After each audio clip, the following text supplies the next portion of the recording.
Right, do you have an intro? No, I'll fuck it. I'll wing it. Okay, we'll target 9:45. Yep. Cool. I was just waiting for you to intro after that conversation. That's how I'm with it. I am. Oh no, that's how I thought you'd fallen asleep. If you ever want to wake up alarm, can you imagine? Hello and welcome to the Scrambled Checksum podcast. The only person who's more bored than you listening to this right now is me. Welcome to the Sleepy Checksum podcast. Yeah. Hello and welcome Wake to up! the... Sorry, I just didn't mean to ruin your intro there. It was ruined before I even started. There was quite a long pause. It was my long pause to collect myself, collect my thoughts. And I appreciate the wake-up call, though. Yeah. Okay, right. Hello and welcome back to the Scrambled Checksum podcast. And don't worry, the only person who's more bored than you is me. And yes, I did just use that intro as a joke earlier, but I couldn't think of anything better to use. So here I am bumbling my way through it and using lots of ums and ahs, which is very much proven to really just wrench the interest out of your brain and throw it down the toilet. Speaking of things that you might want to wrench out of your brain and throw down the toilet, Kieran, hello. Oh, that's brutal. After that improv as well. Honestly, we'd have been better off going around and doing like 2 truths and a lie. Sorry. I don't want to wrench you out of my brain and throw you down the toilet. If anything, I want to wrench you out of the toilet and throw you into my brain. That's what you should have done as the intro. Oh, should we do it again? The podcast that you want to just dig through and wrench out of the toilet and put directly into your brain. But how the hell are you doing this week? Apart from being sleepy. I'm doing all right actually. I've had a surprisingly okay week. You've not used any sleepy time tech then? I have not used any sleepy time tech. That's not like a euphemism, by the way, as much as it sounded like it. That is genuinely like, tech to help you sleep. Sand related or otherwise. To help you wake up. Because there's all sorts, right? You can get like the daylight alarm clock. That's supposed to be quite good. I used to have one of them, but I just it woke me up in the mornings. It was, kind of crappy product, right? Yeah. Well, I don't know. God. I didn't really find it actually really made any difference, to be honest. Maybe I was using it wrong. Almost bought one of those ones that's got wheels on it and rolls away. Oh, yeah. But I was like, the first time that goes off, I'm going to destroy it. Oh, me too. Yeah, absolutely that thing would just get flung violently at the wall. Can you imagine just like you're in the blissful land of sleep and then this obnoxious thing rolls off your desk or your bedside table and then you're trying to catch it? I would just stamp on that. That would just fuck me off so much. Yeah. I can't think of anything that would piss me off more in the morning. Nah, I think the thing I found was I found the sunrise was too quick. So, it was too rapid of a sunrise. Yeah, so there wasn't like a. I mean, it was probably realistic, but it didn't like. I found that I usually wasn't actually awake before I was woken up by the noise. Was it more like a Minecraft sunrise where it's kind of a slow, quite a quick? No, I think it was a realistic sunrise. It just didn't work for me. I think I've got so used to having quite crappy curtains for so long that I can kind of sleep when it's light. So you've cursed yourself to be able to sleep through every sunrise. Yeah, my brain just constantly releases melatonin. It doesn't need to be dark. even when like you're walking down the street with blue skies. Yeah. Even when you've got blue light just beaming at you. Yeah. If anything, blue light just I think, as a nerd, it's I think I've had that much screen time in my life that like a cumulative blue light is just. I actually find staring at a screen helps. It makes me sleep deeper. I find more screen time actually is beneficial. Yes, yeah, definitely. I think the blue light groundbreaking science. Yep. Now I was going to try and segue into your topic, but it's called Ethan's secret topic, so I'm. Yes, well, I've done this for. Speaking of secrets. Speaking of secrets, it's only secret because I wanted to capture your reaction live. This is real, by the way. We haven't faked this. It is genuinely just Ethan's secret topic. I have just got to quickly scrape the back of my brain to remember exactly what the two things that I wanted to talk about in this. So, talking of unpleasant ASMR things earlier. So, I, yeah, well, yes, yeah, brain scraping. Ooh, yuck. That is grim. So, recently, I have been playing, as I think we may have spoken about previously. I recently played Half-Life 2 for the first time, and I've then since carried on to play Black Mesa, which is a remake of Half-Life it's 1, which is, it's like a fan remake. And I had a realization. Oh, mate, you did. I didn't think you'd actually play that following my recommendation. Well, have you played any others? Or here's my realization, and I'm hoping I'm right here. Because if I'm not, then it will kind of ruin this topic. Okay. But, Kieran, have you played Black Mesa? I haven't. That's what I thought. Because I'd already played Half-Life 1. Right. Yes. So I thought that was the case. So I wanted to just conjoin that with another thing.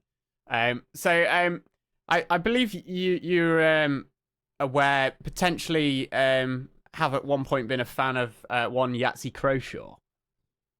Oh, you didn't accidentally download Hunt Down the Freeman, did you? But yes, I do. I am a fan of Yahtzee Croshaw. Yes. And of zero punctuation, and then following some publisher shittiness, is now independent. I've forgotten the name of his channel, but it's zero punctuation effectively. Yes. So tell me, Kieran, have you ever read any of his novels?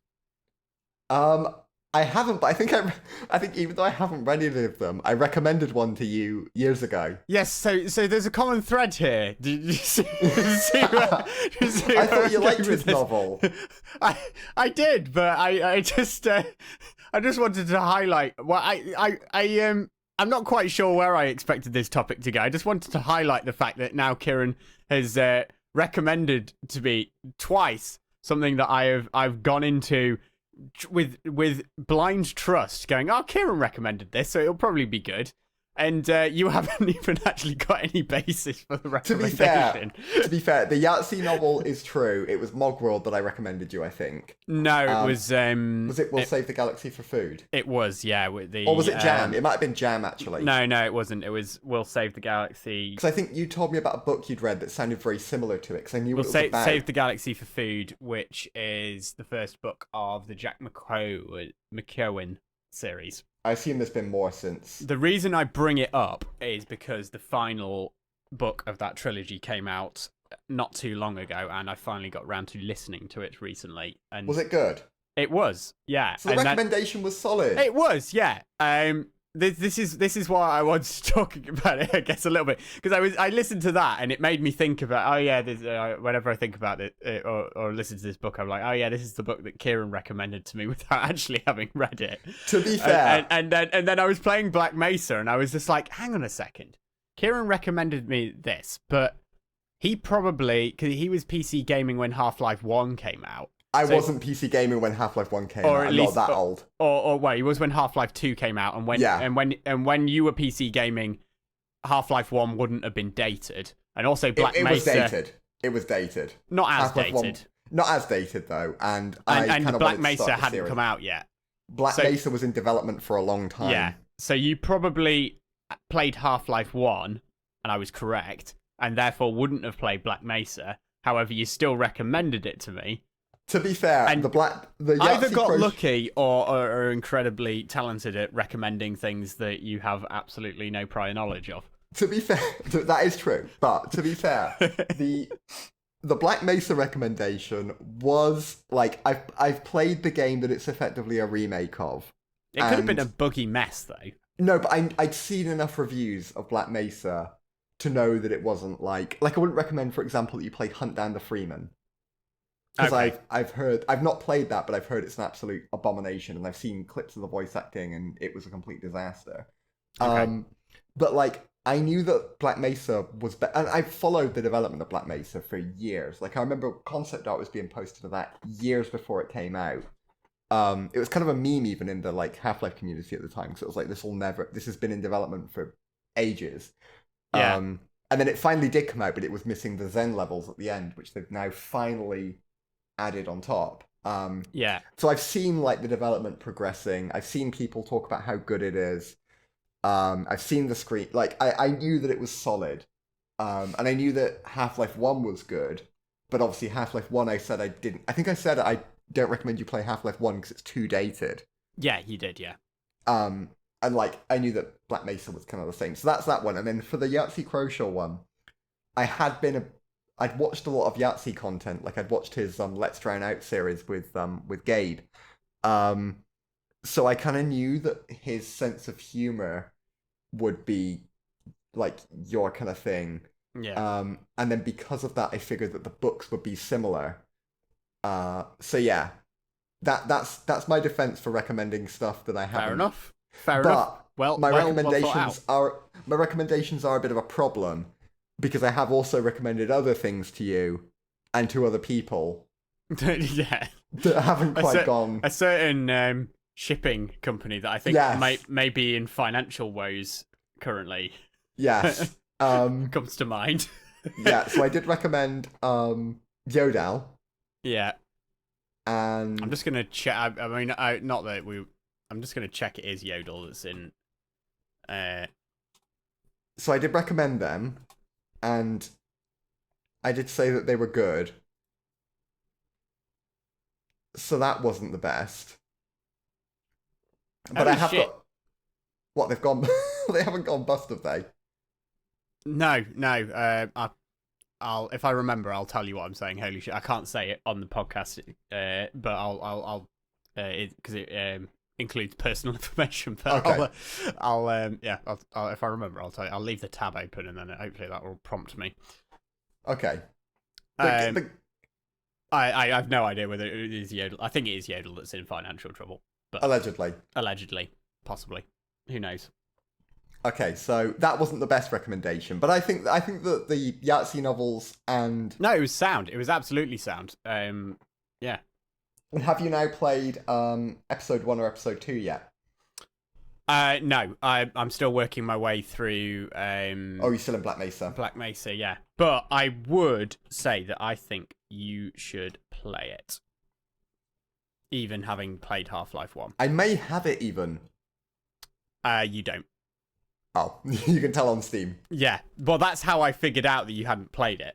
Yes. Because I was on the launch page and it has that friends who have this game thing, and you weren't listed there. Yeah. So, yeah, but I am currently 5.5 hours in. Nice. And yeah, I'd say I'm enjoying it more than Half-Life 2. To be fair, it's a more modern.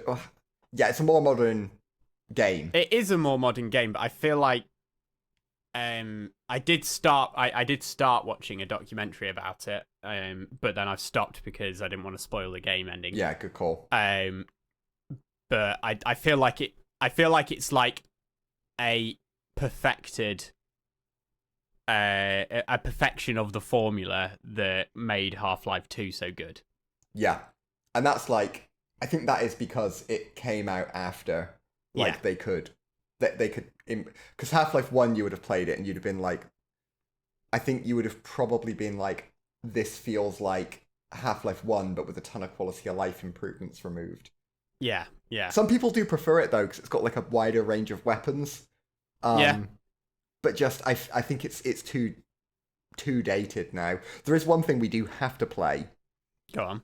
Ideally with some more people. I tried to persuade the group at the time to play it, but not enough people owned Half-Life 2, and they weren't willing to purchase it for just playing it. Go on. But there's a mod called Synergy. Okay. Which allows you to co-op play Half-Life 2. Oh, interesting. And it's incredibly janky. Oh, that sounds perfect. It's hilarious. Let's have a look. So, I've only played it once. Other than you, I know 2 people who have Half-Life 2. Yeah. So I played it with a couple of friends, and it was hilarious. Let's try and get the gang together, see if we can play through that. Honestly, it's underrated, I think. I'm amazed it's not become like a YouTube sensation. I guess it's because Half-Life 2 was kind of already old when YouTube started becoming popular. Yeah, but I'm amazed when did it come out? It was like 2004. 2004, yeah. So YouTube didn't even exist. Yeah, YouTube was still years away from existing. Yeah. Well, at least in the Google form. I think, wasn't it 2005 when YouTube first came out? That's true. Yeah, at least in the YouTube form. But yeah, it was 2004. Wow. Crazy. But yeah, we need to play Synergy. That feels like so long ago, and also not very long ago. Maybe we could turn this into a Let's Play channel and play Synergy. I did think about us doing some, like, maybe doing some, like, streaming or something at some point. I don't know. Yeah, there you go. Synergy will be perfect for it, because it is, like, now that we've both played Half-Life 2, you don't want to have it as your first playthrough. Speaking of things that would be perfect, Apple have released a new iPad. It's the perfect iPad. Yeah, it's the thinnest device Apple have ever made, apparently. I was actually quite surprised by that, because I thought it would have been one of the MacBook Airs. I'm trying to think whether that would... I know some people are saying, like, oh, I'm surprised it wasn't like one of the iPods, but I don't remember. They were never particularly thin. No, well, the iPod Touch was pretty thin. It was pretty thin, but, like, I don't think it was... I would believe that a MacBook Air was thinner. I don't think a MacBook Air is thinner, to be honest. Wow. I'm holding... I mean, I guess the tapered edge is, but that's kind of cheating. Yeah, that is cheating. On the original MacBook Air, which was like that kind of wedge shape. Yeah. To be fair, actually, I'm holding this iPod Touch fourth. To be fair, I'm specifically remembering the 4th gen, which is the version that I had. I had the 1st gen, so mine was probably like a bit thicker. Is it thinner than? Yeah, it is thinner than. Has anyone fact checked Apple's like announcement about that? Yes, they have. Yeah. Oh, of course they have. And to be fair, yeah, my phone is probably about the same thickness as my iPod Touch, just more. Can you imagine if they'd actually got that wrong though? That would be quite funny. Like, obviously it wasn't going to be like, oh, the iPod Touch is technically thinner, but can you imagine if it was like the Apple Newton or something was actually thinner? Do you know what's quite impressive about Apple products? Is this iPod Touch has not been powered on for... I don't even know how long. Probably... I'm trying to think. When did I last check to see if it still works? Probably at least 6 months. And I just pressed the power button and it's powered on. Yeah, they are good at that. That's insane. Like bear in mind, this is a 4th generation iPod Touch. I got this in... When would it have been? Maybe 2012? Yeah. So this is a 12-year-old device, and it's held a charge for 6 months. How nuts is that? It's like I've got an iPod Touch sitting in my car right now. Don't break in and steal it; it's not worth anything. That's the first gen. Kieran drives a blue, and he parks it on. That's the 1st gen iPod Touch that's sitting in like my middle compartment. Just for any thieves looking to, just to remind everybody, where do you keep your car keys? What you want to do is what's the best way to get into your house without you noticing? Yeah, no. Funnily enough, I actually don't always, lock the.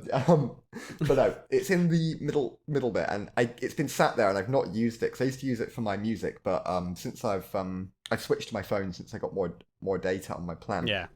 But I guarantee I could probably plug that in, and it would charge fine and would still hold a charge fine, even though it's been like cycled through like frost and heat and stuff that. I really wish I could find a use for my iPod Touch. Yeah, it's kind of like I wish my iPod Mini still worked as well. We had that very sad moment when you. I think we could because it's the drive's dead, right? Yeah, based on the sound it made. Yeah, because have you ever watched a YouTube channel called Veronica Explains? No. She's like a kind of open source Linux geek. Pretty cool. Kind of, I'd say if she's like a female version of Alec from Technology Connections. Oh, cool! I love Alec. But like in terms of her personality and kind of, she's very snarky. But but incredibly knowledgeable about her field. And I'd definitely recommend her videos. But she did a video recently where she upgraded. I think it was an iPod Classic, to be fair. It wasn't a mini, but you probably could do it with a mini because you can get... I don't think they're too hard to take apart if you've got the right tools. Yeah, you can get adapters, basically, so you can literally just put an SSD in them. That'd be pretty cool. Like, there's even custom ROMs and stuff you can put on them. Cool. And we know the screen works because like you could see the sad Apple logo or whatever it was. So there's even, I think for the Classic, there's someone made a Bluetooth hat for it. That's pretty cool. Which is, I mean, it's quite jank. Like there's no integration into the OS of the, like, it's all hardware, so it's like a separate thing. But it works. And you have to plug it in with a cable and... Yeah, but you know, it's sending a Bluetooth signal, technically. You know, I don't need the Bluetooth thing. My car still has a iPod port. Oh, well, there you go. Well, it's got a USB port that's labelled iPod, so it can do the, like, I no idea what the protocol is, but it can do the, like, thing where it'll display what's playing on the in-car screen, and the controls will work on the steering wheel and stuff. My iPod hasn't died yet, by the way. It's still showing 50% charge. It's still on. Nice. Yeah, I assume my one will still work. I could still probably plug it in now and play Doodle Jump. Oh, wow. Mine's reset, sadly. So I don't have Doodle Jump on it anymore. But yeah, so they've released the thinnest... Are they 100% sure that it is the thinnest Apple device ever? Well, I know it's 5mm thick. It's pretty. I refuse to say 5mm thin because fuck Apple. That is pretty thin, to be fair. Yeah. I would imagine they have people who, check these things, don't they? That's going to upset it. Yeah. However, as you might predict, unfortunately, the thinness has had a unintended consequence. I thought they got around this with the whole aerospace grade titanium that they use now. Well, actually, titanium seems to be more brittle than aluminium. Because they had the bend problems. Because the new iPhone is actually more breakable than the old iPhone. More break, because I guess the bend ones, they didn't break, did they? They just bent. Yeah. So, well, they did break eventually. If you implied like an unrealistic amount of force.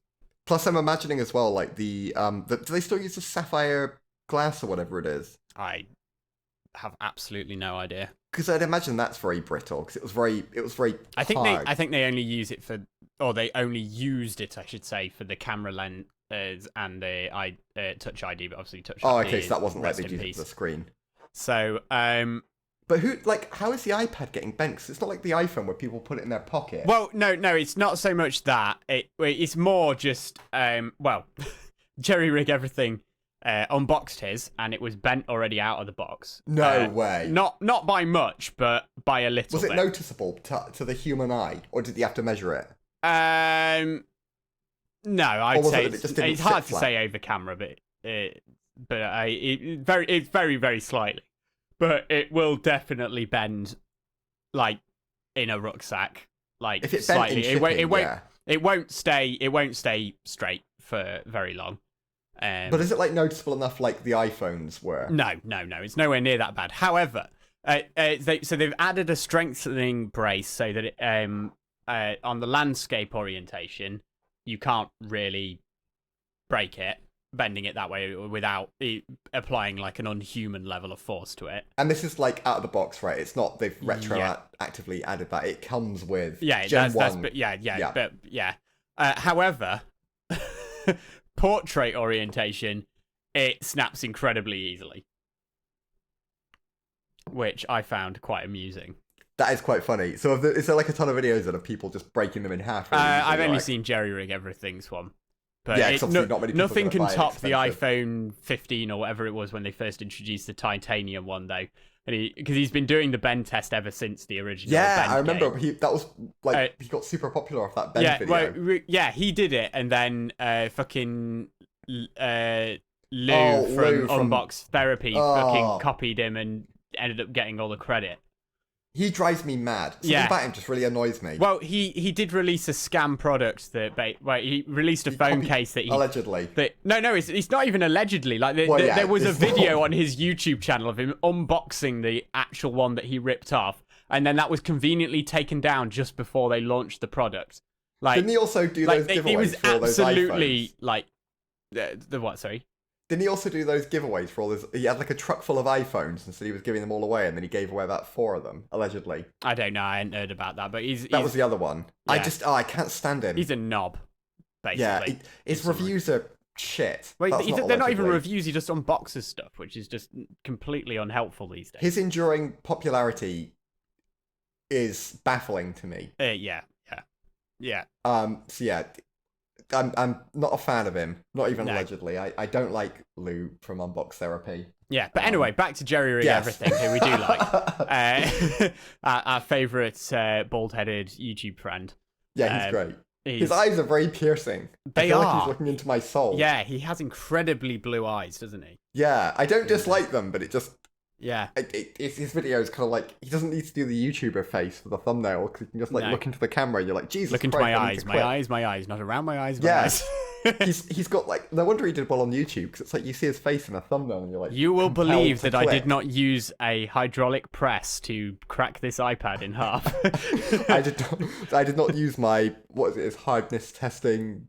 Yeah, his little little kit. Because I remember he did the video about bending. At a level 6 with grooves at a level 7, just like little Legos.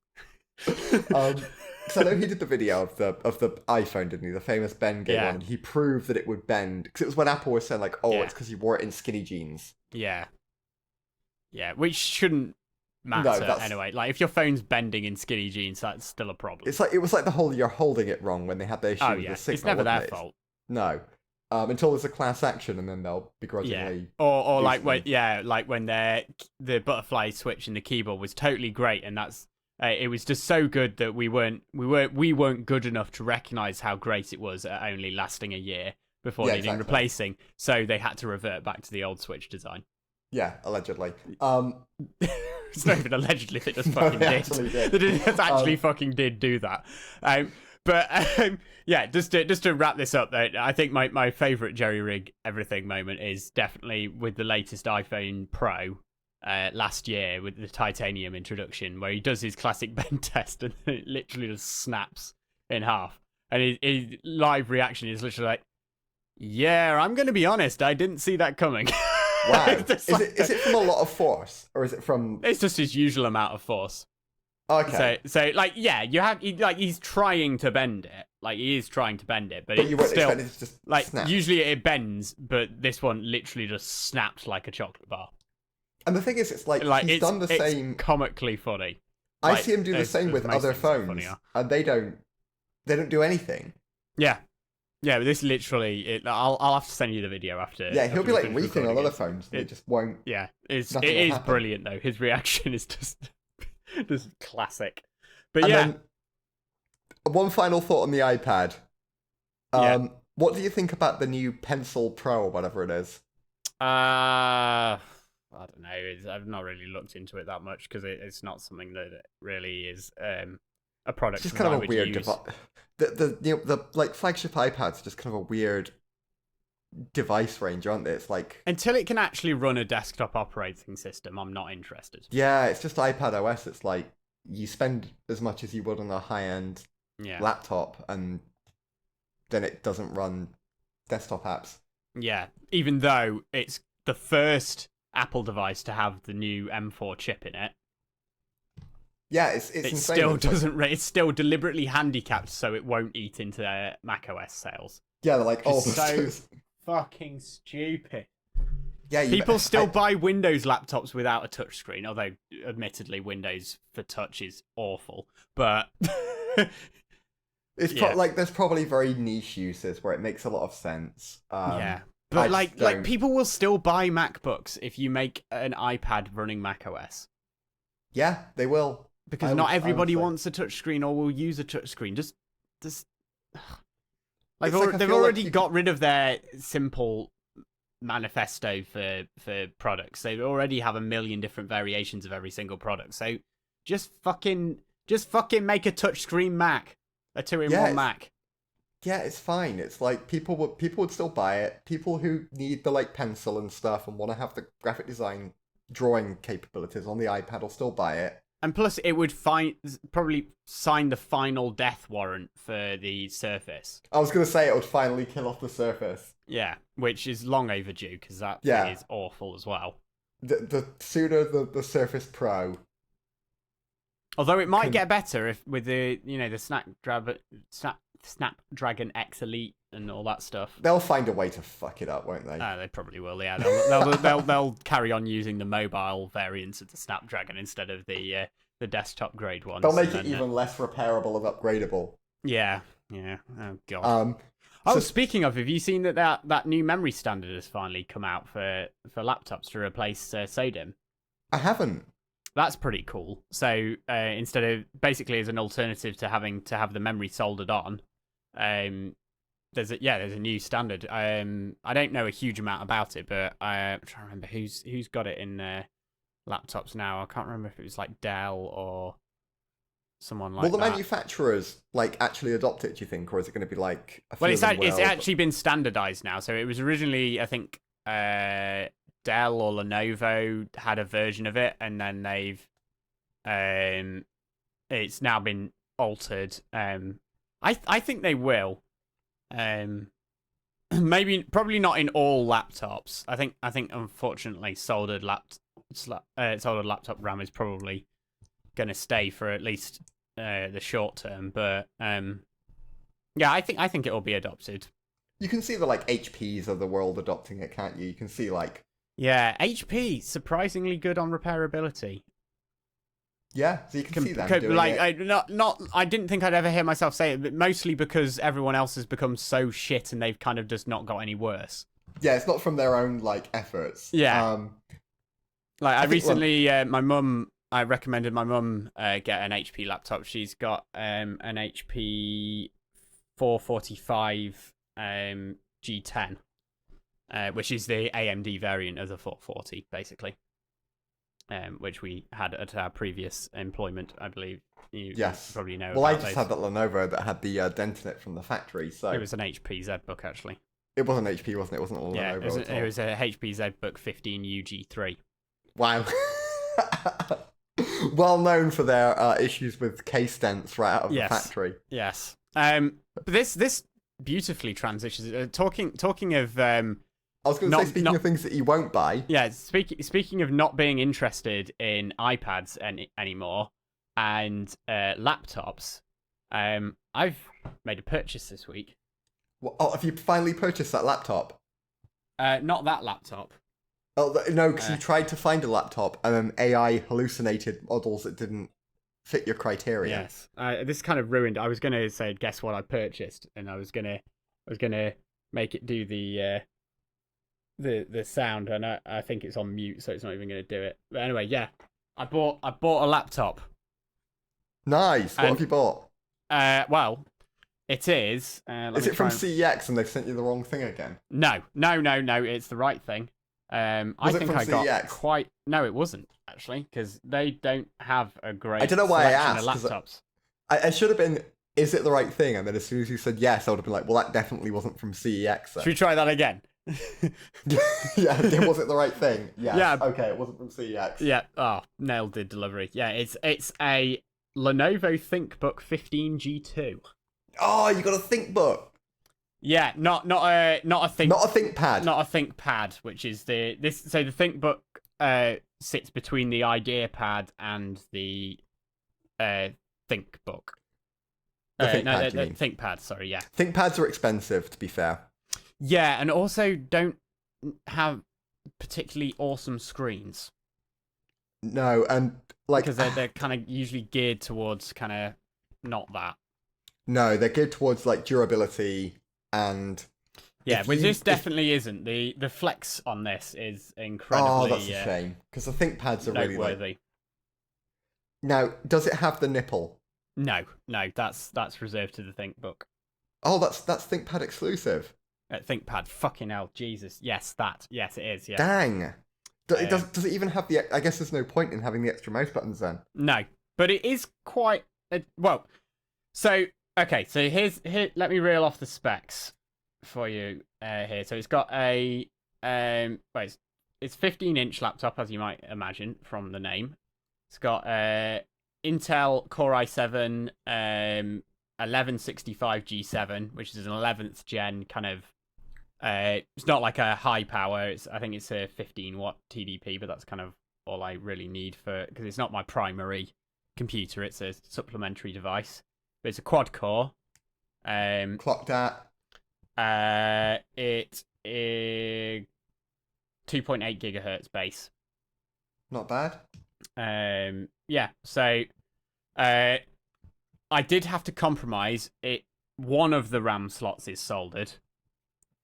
Oh, weird. It's quite common. It's very hard to find. Well, I was actually going to go for the same laptop that my mum has, but even the Intel variants don't have Thunderbolt. I'm really surprised that one of the slots is soldered and that's like such a common thing. Because you'd think it would be more expensive to have two different ways of doing it. This was basically the only laptop I could afford that. The only laptop that I could justify buying that had Thunderbolt and wasn't so expensive that I would expect it to be a desktop replacement, but wouldn't be because it just wouldn't have the dedicated discrete graphics capabilities. That's why you didn't buy a framework, effectively, isn't it? 'Cause it's like they're so expensive. Basically, yeah, because I did look at the frame, but yeah, I would like a framework 14 or 13 or whatever it is, the smaller one. If it was cheaper, I tried to find one second hand, but I was going to say, I'm curious what the I literally couldn't find a single one. I guess they're repairable, so people keep them going, and they're enthusiasts, so they know what they're doing. Yeah, but I thought at least maybe people would sell like review samples or something. I don't know, but or they would, steal them. Yeah, but yeah, no. If you have a stolen framework, please hit up Ethan. I couldn't find one, but so this laptop was an absolute steal. So basically, the reason I wanted Thunderbolt 4 is... Was it actually stolen, like the frameworks? No, it wasn't. Would be? Okay, but if you do have a stolen framework... The reason I wanted Thunderbolt is because I want to experiment with using an external GPU enclosure to see whether it is actually viable for me to get a laptop that's kind of thin and light, but do what I do with my desktop, whether I can get away with not with having discrete graphics in a dock, because it's kind of like... I've seen a lot of videos on it, but I just kind of want to try it myself and see what it's like. So that's why I wanted something with Thunderbolt 4, so I had to compromise on the RAM upgradability, sadly. But I think you'll agree that it was still quite an incredible deal. Would you like to guess how much I paid for this? So it was new? No, secondhand. Okay, secondhand. What kind of condition? Very, very good. It's got a scuff on one of the corners. So 15-inch screen. What kind of panel is it? IPS. That was the other thing that I wanted. Yeah, you wanted IPS, didn't you? So I wanted IPS, upgradable RAM, Thunderbolt 4, and a 15-inch 1080p screen. Okay, so you got. I also wanted it to be 16 by 10, but unfortunately, that was another thing I had to compromise on. Yeah, I mean, good luck with that in a laptop. Well, it's actually becoming more common, but... Yes, 1610! Yeah, it is actually making a comeback. Yes! I use for any listeners who don't know, I am on a proud 1610. Yeah, I would like to go 1610, but when I was looking for my latest monitor, I couldn't find anything secondhand that was 1610 and not... and IPS and not a low resolution. So, yeah. But anyway... The one drawback of 1610 is it's harder to find desktop wallpapers. Yeah, well, make your own. But yeah, so having a guess at the price. So basically like new. Say 15-inch. Yeah, 15-inch. Bear in mind I think the latest generation of Intel processors, I think they were on 14th gen. Okay, so yours was the 11th gen? Yeah. IPS panel. Yeah. One upgradable RAM slot. Which is, like, most people wouldn't even look at. No, and it's not the top-of-the-line Lenovo, but kind of mid-range. Yeah. Sounds like kind of maybe a bit more plastic-heavy on the build than... yeah, I think the back of the display is is metal, but the rest is plastic. Oh, that's pretty good. So it's not like a kind of the entry level like idea pads where they'll bend like hell on the screen. Yeah. Oh, that's a tough one because I don't know a lot about the used market. I'm gonna say $550. Not even close. Really? Less. Too high. Way okay, too high. Less than 550. Dang. Do you want me to just tell you? Yeah, just tell me, because otherwise. 270. Really? Yeah. Oh my god, that is a steal. And he recently upgraded the battery pack from the 45 watt hour to 65 watt hour, and he included the 45 watt hour with it. So I've got a spare battery. Wow. That was the thing that convinced me, because I was looking at other ones as well, and they all had only 8 gig of RAM that I could find on eBay, and they also didn't have that. And the pictures were those like generic ones with the white background, whether this was actually pictures. And I looked at his reviews. He'd sold laptops before, had 100% positive feedback. So I went for it. Someone had taken the like product image from the website and been like, "Oh yeah, I've got this," and you don't trust the spec. Yeah. Wow. So I've been very happy with it so far. That's a good price, to be fair. That's that's under half what I guessed. Yeah. And it's just having a laptop that isn't like dated is just so nice. I've been struggling away with my old MacBook for so long, which was just so underpowered, and the display just like nothing is designed to run on such a low resolution display anymore. And it was just basically it got to the point where it's unusable. Like my MacBook has, like, in terms of build quality, way nicer. Like the keyboard's better, the trackpad's probably about on par. But the build quality and everything about it's a solid honking piece of kit, but it's just not got the horses to keep up with modern day tasks, and the screen resolution is just awful. Also, zero upgradability. No, actually, well, no upgradability. RAM upgradability, storage upgradability, but not the CPU, the bits that actually need upgrading at this point. Like that, that MacBook is basically just a PC. Yeah, those ones. So it was the 2012 before they went to Retina, so it was kind of the last generation before they started making them gradually less and less repairable.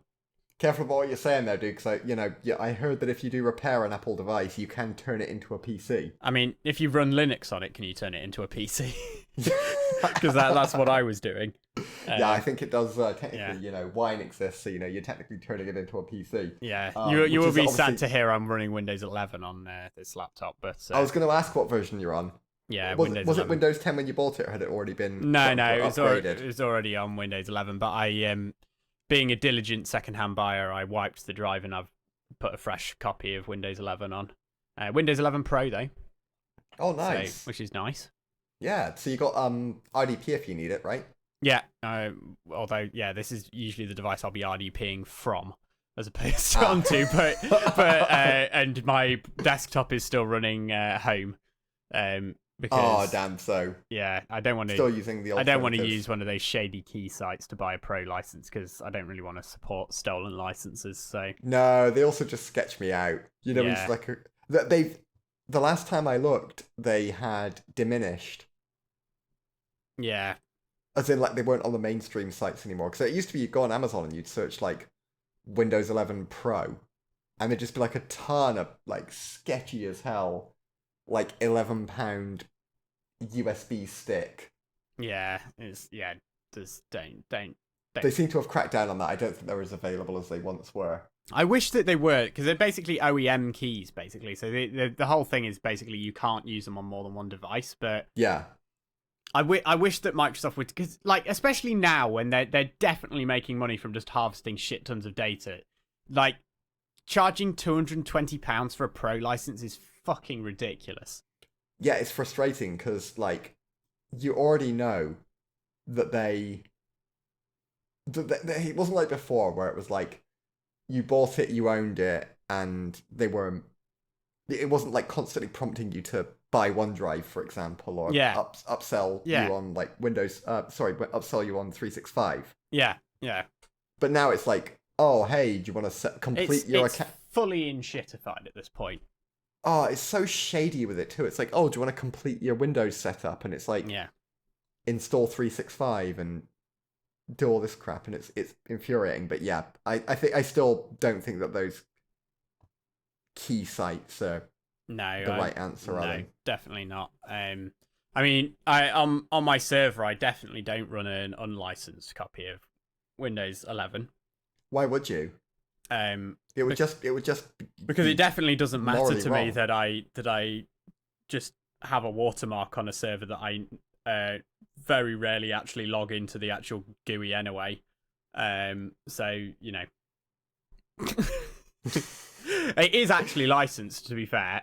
I'm assuming because whoever had the CPU that I bought secondhand before must have had an OEM key for Windows 11 Pro, and it's hardware ID, because I didn't activate it, but it is activated. I literally just installed it, and it says activated with a digital license. So yeah, I don't know. That's the only explanation I can think of, because I didn't put a license key in at any point. I didn't buy a license key. It just activated. I used the same ISO that I used to install Windows 11 on VMs and on this laptop and on, and on my PC and stuff, and it didn't do it for that. So it's interesting because I thought it was tied to the motherboard. It must be a combination. I don't know. Yeah, it must be CPUs do have an ID, hardware ID. So it must be like any. Because I thought if you upgraded like any major component, you had to reactivate, and if you had one of those OEM licenses, it would invalidate it. Yeah, well, maybe it's not that, but I can't think of any. That's the only secondhand. I don't have a secondhand motherboard in there. No, but CPU secondhand, so that's the only. But I know what you mean. It's scummy on Microsoft because it's like they sell the keys to OEM providers so much cheaper than those retail and that's based on basically we don't provide the support, HP or whoever provide the support for it, so they're eating that cost. But it's like, when was the last time you used Microsoft support? When was the last time someone who's installing fucking Windows on a computer they built contacted Microsoft for support? I'd love to know if you even would get through to anyone. I doubt you would. You probably get fobbed off to the community forums. I mean, I've got experience dealing with Microsoft support from a commercial IT point of view, and I knew more about the thing that I was talking to the person about than they did. I can only imagine fucking they would be useless. I can only imagine that if you wanted, like, oh hey, I'm installing Windows on, they would probably waste your time with a bunch of pointless debugging steps. Yeah, probably. That were completely irrelevant, and then tell you that it was your hardware. Yeah. So, like, yeah, it's completely pointless. Like, for example, how helpfully when I was installing Windows on this laptop, it let me get as far as deleting all the partitions from the drive, and then creating the new ones, and then saying that it couldn't install on any of the partitions, and throwing a random error message that gave me absolutely no use whatsoever, useful information whatsoever on Microsoft's website for it. And then I thought, just on a whim, like, sometimes certain USB ports, for whatever reason, Microsoft does go, you can't use this for installing Windows, even though it would work for any other OS. So I just plugged it into a different USB port. Oh, what do you know, it works. But, like, can you imagine trying to contact Microsoft support? They would not tell you, like, try in a different USB. They'd be like, it's probably your hardware. Yeah. So why don't you just buy a new Surface that? Yeah, swap your that CPU, probably uses an older CPU in a way, because they never released the latest CPU. Oh my god! Oh, my headphones have just told me my battery's low. That's helpful. Thanks for that. So if you said something just then, I have no idea what you said. Because it just drops the volume of everything and then goes, low battery. That's helpful. Yeah. Almost as helpful as Microsoft support.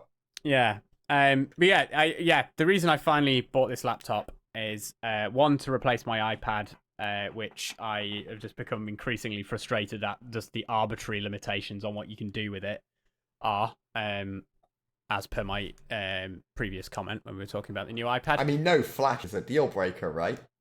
It's more just the fact that it's just so locked down on like things that you can do on it. There's like the fact that you can't sideload apps, and the fact that it clearly has enough power to run a desktop operating system, but it's just like ridiculously overcomplicated ways of doing tasks that are just so simple in Windows or even Mac OS, and just like mostly file management and things like that. And have you hit any issues where you've wanted to install an app, but it's been like, oh, it's not compatible with this version of iPad OS, and you can't get the version of iPad OS that you need because the device is too old? No, because it's an 8th gen iPad, which is only okay, so it's not. 2, maybe 3 generations old at this point, I think. But I hear you on the file management, because it's like trying to getting files off an iPad if you don't have a Mac is a ball ache. Also, like basically, if the only Office suites that are available are either Microsoft Office, which is basically the online Office in terms of the functionality. So it's just a pain in the arse to use, and the formatting options are really limited, and just I would not recommend it. Or you use Pages or Google Docs. You can't use like LibreOffice or anything on it. You can't get Parsec, so no. Oh yeah, there was that disagreement. Yeah, no remote gaming. For your security. Yeah, there's just a ton of like arbitrary things that you just can't do on it, and I've just had enough. It was supposed to replace my laptop, it couldn't, so I was still using an old MacBook, which also couldn't replace itself, even with Linux, because it's just too slow. So, and also recently there's been a bit of, I don't know if you've noticed it on Lewis Rossman's YouTube channel, he's been having a bit of a takedown of Roku. They've done some questionable things. Oh yeah, I saw about Roku. Yeah, so I'm kind of wanting to ditch Roku as well. So I was like, should I get a Raspberry Pi for my TV and play around with that? And then I was like, you know what? Maybe I should just, if I bought a laptop, I can just plug my laptop into the TV and use one of those wireless keyboard things, or just have a really long HDMI cable, and then maybe I'll just do that. So it's replacing my Roku and my iPad. Nice, yes. Which is how I've justified it, and I'm going to sell both of them and hopefully just about make my money back. Nice. Yeah, because the Roku, I've not seen much about the Roku thing. I've been more invested in his battles with YouTube.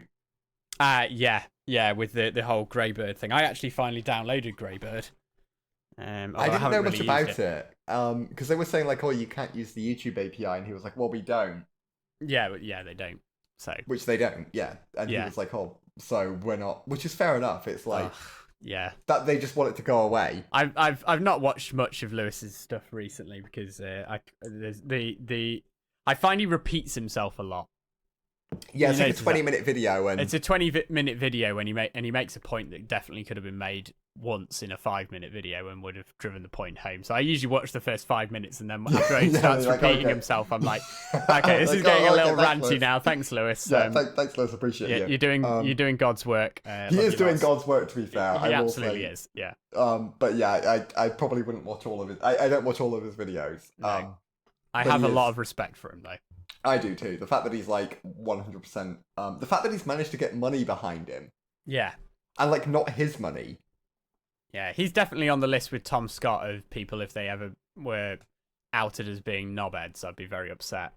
I think he's just like, because I feel like people would call him a dick, but it'd be in a way that's so obviously like that's just how he is. Oh yeah, he definitely is a dick. But yeah, it's like, but not in a deliberate way. Like I think I wouldn't say he's a dick. I think he's an abrasive character. Yeah, like anything that someone could say against him, you'd be like, yeah, I can see that he's like that. But I think he's of strong moral fibre. He's a straight shooter. There's no like, I wouldn't ever imagine he'd be like, oh, he was saying this, but he was secretly being paid off by so-and-so. Oh, like, yeah, definitely not. If someone said like, oh, he made a dickish comment to me, you would believe that, but... Yeah, that's Lewis Rossman. That's what he's like. Also, you may have deserved it. He's like equally. He's just the same to everyone. Yeah, I think you're right. Abrasive is a good way to describe him, but like, it feels like his abrasiveness is largely directed at dickish corporations. Yeah, which is a cause I can 100% get behind. Yeah, I can 100% get behind him being an abrasive dick to like Apple. Yeah. You can imagine some poor person in like Apple or Google or whatever being like, oh, for fuck's sake, he's off again. We got to deal with this guy. Oh, he's like he's like, I don't know, crusading against us in this way now. Oh, this sucks. Yeah, well, maybe just stop being evil. Yeah, and it's like I feel sorry for the person on an individual level who has to deal with him.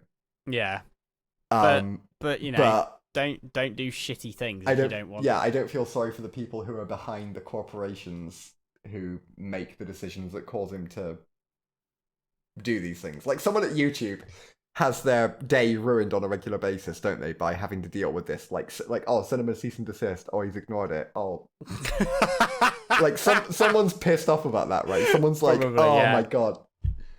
Yeah. And like there's someone probably at YouTube who isn't responsible for the decision, but has to deal with him and has to send these letters out to him. I'm just gonna mute myself on the recording, but not on Discord for a second, just to make a reference that can't be included in the podcast. Oh no.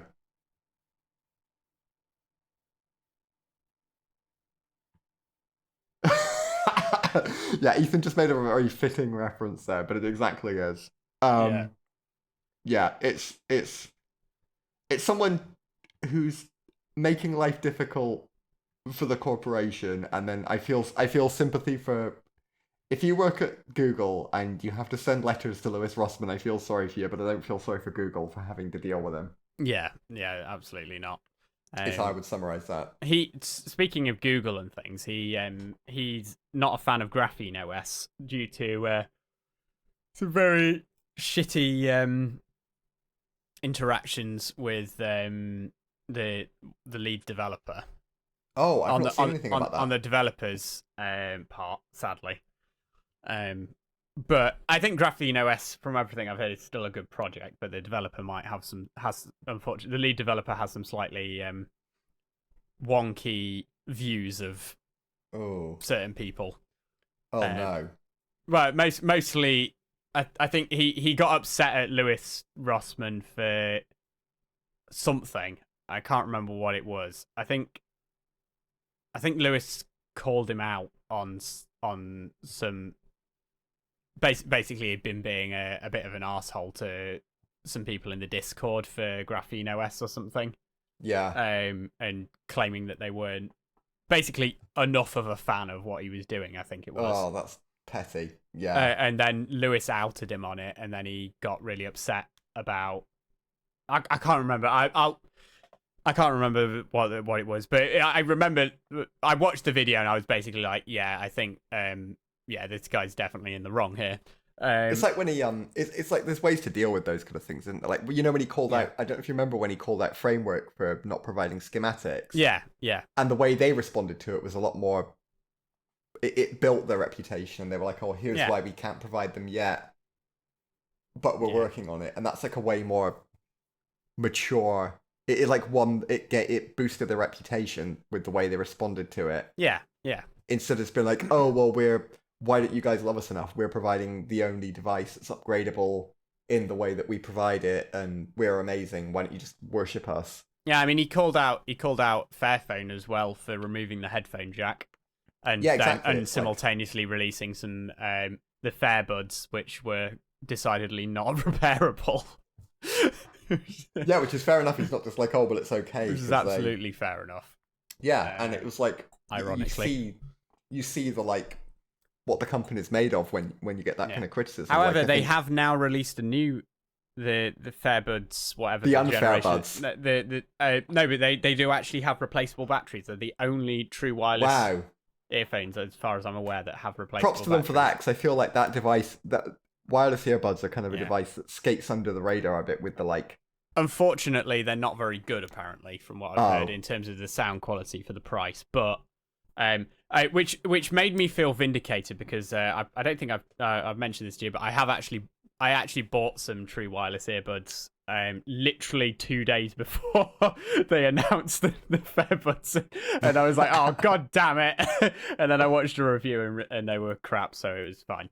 But it's a shame, really, because they are like, wireless earbuds are such a like prevalent device, and they're good tech, and they're really impressive, but like they're an I have genuinely been like, I think they are the most future feeling piece of tech I actually own. Yeah, they're insane. the true wireless. The fact that they're two independent wireless devices, and the latency is so small that you cannot tell that they are playing two separate audio. Like it's mind bending to me that they actually are in sync. These two earbuds. It's like, it is fucking nuts. And the same size as like wired earbuds were. Yeah, it is crazy. And they're not. I think they're. What did I buy? I think the WF C700N. I think is the model that I've got. So they're like mid-range Sony earbuds. So because I've got my WH-1000 XM4 over-ear headphones, which are my like nice headphones from Sony. Yeah. More expensive version. So the only reason I got these is I was going to get hands-free. It's for while I'm driving, because I'm in and out of a lot of different vehicles and I don't want to have to Bluetooth to the stereo every single time. But basically, from doing research, I found that actually the best all-round Bluetooth hands-free is basically the conclusion most people come to is just get yourself a pair of wireless earbuds. And they had pretty decent sound quality for the money, and I've been very impressed actually. They weren't cheap, but they weren't mega expensive. They were 80 quid. That's the thing. It's like for 80 quid, you can get like a really good pair of in-ear headphones that are the same size as wired ones, but that have somehow packed in a battery that doesn't last for just like 10 minutes. Yeah, and it is Bluetooth. Fucking nuts. And the range on them is really good. And the sound quality is really good. They've got active noise cancelling that is... Yeah, the fact that you've got all of that packed into a headphone is crazy. Yeah, they're really, really good. They've got ambient sound pass-through. And a microphone. Yeah, and the call quality is actually very good. Mm. Like, whether you've just got one in or two in, they switch to... They haven't got... like speak to chat or anything, which annoys me every time I accidentally enable it on my over-ear headphones, because as soon as I start singing, it pauses the music. but on headphones that I'm wearing when I'm at work would actually be quite useful. It hasn't got that, but yeah, I've been very impressed with them, to be honest. They're not as far off in terms of sound quality as I expected from the over-ear WH-1000 XM4s that I've got. Like, you definitely is noticeable difference in sound quality. Like, these are definitely my go-to for listening to music still, and they're way more comfortable as well. Like, I don't really like in-ears as a rule, but they're definitely way more portable. Which it is just like the future. Yeah, I mean, it does just because when you've got them in, like I've got used to them. When I first was wearing them, they were kind of irritating my ears, but I've got used to them now, and I kind of forget that I've got them in my ears. Like that's how, and when you've got the ambient sound pass through on, it's not quite, it's not as good as just being able to hear stuff, but it's kind of like when you turn it off, it feels like you've got an earplug in, and you turn it on, and it's like you've taken the earplug out. Yeah, which is like so futuristic. It's crazy. It is nuts. It's like I feel like we're at the point now with headphones where they're like they're at the level of immersion that we need to get to with like VR headsets, if that makes sense, for your eyes. Like, if we can get like a headset that covers your eyes to be as good as Bluetooth headphones are for your ears now, where you forget that you've got it, got them in. If we got to that level, that would be nuts. Yeah, that would be where it wants to be. Yeah, it is mind-boggling. Like, just especially when you think back, like, just think back to how shit Bluetooth was when it, like, if you go back even to like 2010, and like how 12 bad years just ago. Like small headphones were. Yeah, it's incredible, really, isn't it? It is. And speaking of the future, and incredible things that you could listen to in the future, as well as right now when you're listening to this. In 2 weeks, another episode of this podcast will drop. It will. On Monday. On a Monday. Well, that's assuming that you're listening to it on release. If not, it'll be even less time. Yeah, so, and maybe you have a whole back catalogue to listen to. In less than or equal to 2 weeks, you'll be able to hear another episode of this podcast on Monday. Or if not, the YouTube algorithm or whatever platform you're on will be recommending you another episode very shortly as well. Yeah, it'll be on YouTube podcasts, YouTube Music, YouTube itself, Pocket Casts, Apple Podcasts, Spotify, Audible, or not anymore? Deezer. I think that's it. Yeah. I think Google Podcasts. I'm just checking now. I think Google. This might be the last one on Google Podcasts. I think this might, because I got an email telling me that I would no longer be able to use it. Oh no, it won't be. 29th of July is D-Day. Oh, okay. Oh, wow. Yeah, okay. So we've got a while. Oh, okay. Well, just enjoy Google Podcasts while it lasts. Yes. Yeah. And we'll see you in 2 weeks. Genuinely try out Pocket Casts though, if anyone is listening and they're looking. And Deezer. Yeah, Pocket Casts. I rate it. Really enjoying using that. Yeah. And we'll see you in 2 weeks on Monday. Okie dokie. Bye bye. Catch you in the next one. Bye bye. Nice. Nailed it. Another great episode in the bag. Another quality episode in the can. In the can. In the toilet bowl. in the bowl. Yeah, right. Yeah, it's just for me to drag out and put in my brain or whatever it was I said earlier. Yep.